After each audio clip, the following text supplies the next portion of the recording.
AFTV, Julian, you was at the game. I was at the How game. How you pull it off? When they had like was it a couple thousand you got ticket to that? All I say, it's not luck. I know with you. It's a lot of effort. You know, with everything in life, it's effort. And I make sure that I put down plans and I put a lot of effort into what I want to achieve, and that increases your luck. Brilliant. By the way, before I even ask you about the game, I saw you come up the stairs, right? You had a hat on. I did. And I looked at that hat here, and I'm like, I have not seen a hat like that for years. That was like Arsenal with the Celtic, those half hats. So like that brought back. I swear to God, when I saw that hat, I was like, boy, the memories of those hats. Yeah. I remember at one time, they were all the rage, innit? Yeah. You could have like Arsenal one side or Celtic or Arsenal Rangers. Hearts. Yeah. Yeah, I mean, there is a story behind that hat.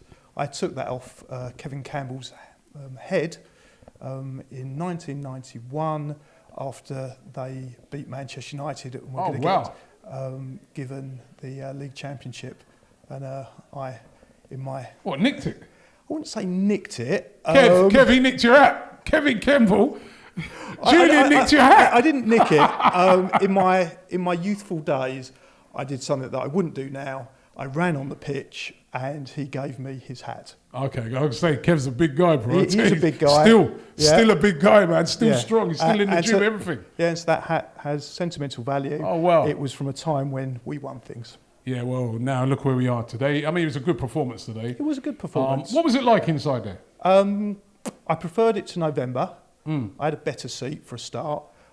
Didn't realise that I'd need thermal underwear in May, so that it was a cold day, yeah. It was cold. I thought the organisation was really good. I enjoyed it. Does it bode well for? Do you think when you went today, do you look at it and say, next season I think we're going to be back? Yeah. Fans. Yeah. Yeah, you got that impression. Yeah, I got that impression. I mean, was it quick to get in and stuff like that? It was quick because again I planned. There was 3 entrances. When I thought about it, the easiest way and the way that with the least demand was South Bridge, and I was right. So I went South Bridge. There wasn't a queue. I spoke to a few other people, and they queued quite heavily to get in from the Armoury entrance and also North Bridge. So I was okay. Okay, I was happy. Good performance, Pepe. Second half, good performance. Yep. First half, thought they were playing very much with the handbrake on.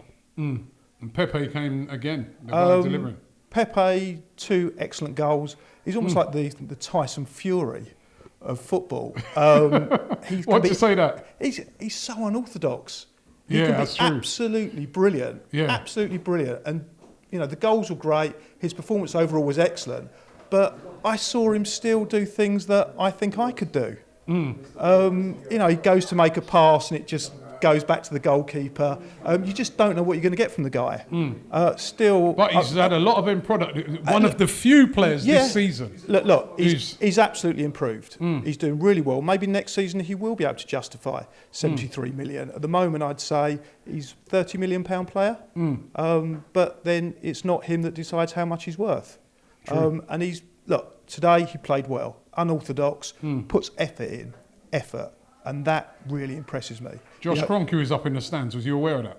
I was 2 minutes ago when you told me. But during the game, no, fans weren't aware that he was actually there. I mean, I didn't know whether he was there, but it wouldn't have affected me either way.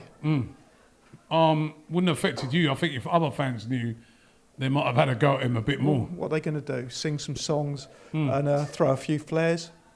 Is that really going to have much impact? What's your stand? I know you're always very controversial on these matters. I don't think it's... What's he got to do? What's he got to do this summer? Okay. Right, because he ain't going nowhere. They said they're not selling.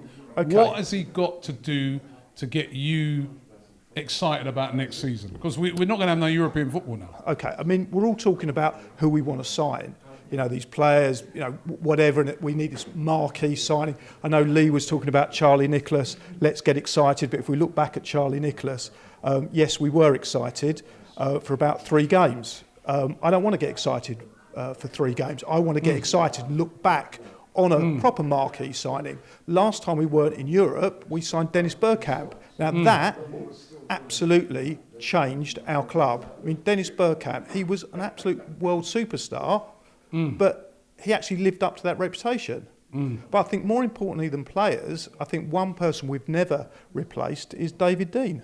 And I think that's more important. That I mean, we've had this discussion that you know, I still am confused. What exactly is people's issue with the Kroenkes? What is it? I still don't know. What is it? Are you being serious? Yeah, I'm being serious. What is the issue? What is the issue? Yeah, go on. What is the... yeah, Turkish. Take over, Turkish. It's a legitimate question. I mean, what if you can explain to me what the big issue is? I'm going to just ask you some questions. No. The questions I ask you will explain it in itself. Okay, but if you could just answer my first question, what's the problem? I'm not going to say I'm going to disagree with you. I just want to understand what the fundamental issues are, and then I'll tell you whether I agree with them. Because Do you want the football version or the business version? Because both versions. No. I want what matters to you. Football. What you think is the big issues with the Kroenke of why you're so adamant you want them out. They don't care. If you want it like that, they don't care. Can you show me instances where they've shown they care? Are we talking about when they put their hand in their pocket and they've actually bought things? They've bought a minority share in the club, not even majority. 15 years back, how many times have they shown us that they care?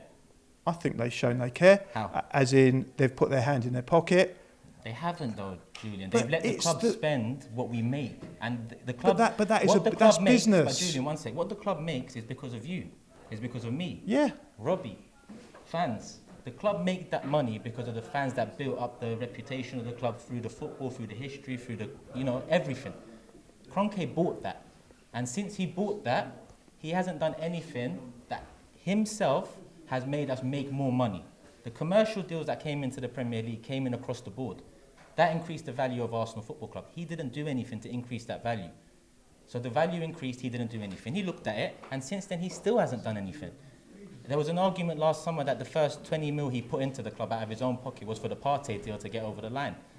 I'm still waiting to see, because in December you'll see the accounts for last year and so on, and then you can see if he actually did spend his first 20 mil, but regardless if he did or not, 20 mil since you've been owner of this football club or in the positions that you can make change.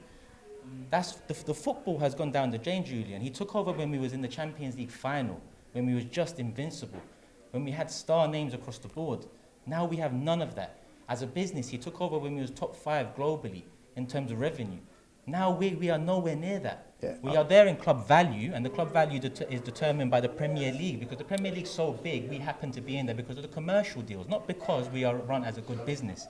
All those years that we was fooled to think Wenger has an economics degree, Stan Kroenke is a good businessman, the football on the pitch is going down the drain, but the business model behind the scenes is working, self-sustaining and all that.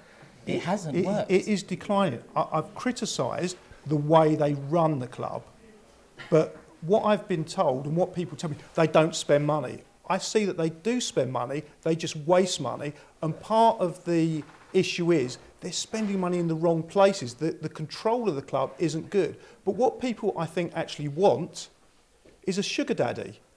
I think that's what they want, and I just don't think that's fair, because if you look at the main criticism of the European Super League, it wasn't fair. It absolutely wasn't fair that we should go in, that we should be a club that doesn't actually qualify for anything. And I understood that. I totally understood that. But then I think of the Premier League. Is that fair? The last 10 seasons, 7 of them have been won by sugar daddy clubs. Is that fair? You look back at how we got into the first division. It was because, what's it, Norris? Henry Norris bribed the league to let us in. Yeah. That wasn't fair. Was it fair? Man City haven't been fair. No, but none of it's fair. It's absolutely not fair. So, but how does that justify all those things that you said are not fair? How does that justify having an owner that doesn't even manipulate the market like all these other people do? But he does spend. No, but he's not a sugar daddy. He doesn't He's not spend. A sugar daddy. We spend. And that's what we want. We want a sugar. Let's be real about this. That's what we want. Unfortunately, it hasn't happened to us. You know, in the last 5 years... Because X not going to be a sugar daddy. In the last 5 years, the 10 transfer windows we've had in the last 5 years, if you break down what we've spent across the last 5 years, it's 26.25 million a window. Now, think about where Arsenal were, 10 years without a league, going downhill. How is 26.2 million a window going to fix that? Outside looking in, when 70 million is spent on Pepe, it looks like they've spent. But then you hear it's instalments. You hear Zaha was the priority. Why didn't we get Zaha? Crystal Palace didn't want instalments. So as much as the Pepe deal looked to us like they've spent and they've done something. Be Excited was the same week. In reality, they've done something that wasn't plan A. They've gone with plan B, not because they can't do plan A, but because plan B benefited their pockets more in terms of instalment based over the next 4 or 5 years. That's not care. And one more thing, Julian.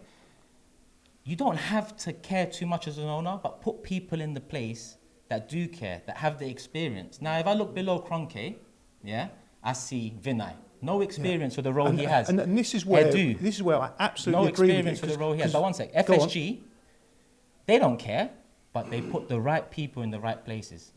Okay, so I'm going to concentrate on the bit where I agree. And it was the first question that I was asked is, what would we do differently? And what I said was, who we didn't replace, 2007, David Dean. We never replaced him. I'd love to get David Dean back now. Yeah. I think what we need is a commercial director, someone that could come in and turn it around like that. Because I'm not saying when did you think we needed that? When did you realise we needed that? Probably around 2015. 2014, 2015, that we need someone to come in and replace David Dean. Rather than, of course we need the players, but we need someone to manage it. Because my criticism of the Kroenkes, and I'm not, Kroenke in, Kroenke out, I just look at what they are. They're not sugar daddies, and I respect the fact they're not. But what I would look for is someone to come in with a bit of commercial nous and turn us around. And that is the key to it. Because what they can't do, and let's look at the criticism of them, as far as I'm concerned, they are not managing this club correctly. That is my criticism. And that is everything. They haven't managed it correctly. Yes, I agree. But what I don't agree with is that they don't care. I just think they're incapable of managing the team. If they cared, like the other owners, they could have learned how to manipulate the market, even if it's not fair. At the end of the day, you're right. Man United used to win leagues because they had the most money. But like at the end of the day, we've got to work to what is going on. Diving used to be looked down upon in the Premier League, but now it's part of the game. If I just say one thing, they did find a way to manipulate things in our favour, and the fans went berserk, and that was the European Super League. Did you love Wenger, Julian? It reminds me of my wife. For the first half of the relationship, yes, I did. And the second half. And the second half went gradually, and it was gradually downhill. And at the end, just like my wife, it was an absolute nightmare. Yeah, but do you know why? And just like using that analogy, in a sense. If I can say one thing in Wenger's defence, she'd never got to the level of the Invincibles. Yeah, but using that analogy, the second half, yeah, she might have been manipulated by her dad, your stepdad at the time. Yeah, father-in-law. She was manipulated, like absolutely. Wenger was manipulated by Kroenke. There is a lot of links between my ex-wife and Arsene Wenger. We'll leave. I guess we've got to leave it at that, Rob. I don't know what to say from that. Nice one, Julian. Cheers.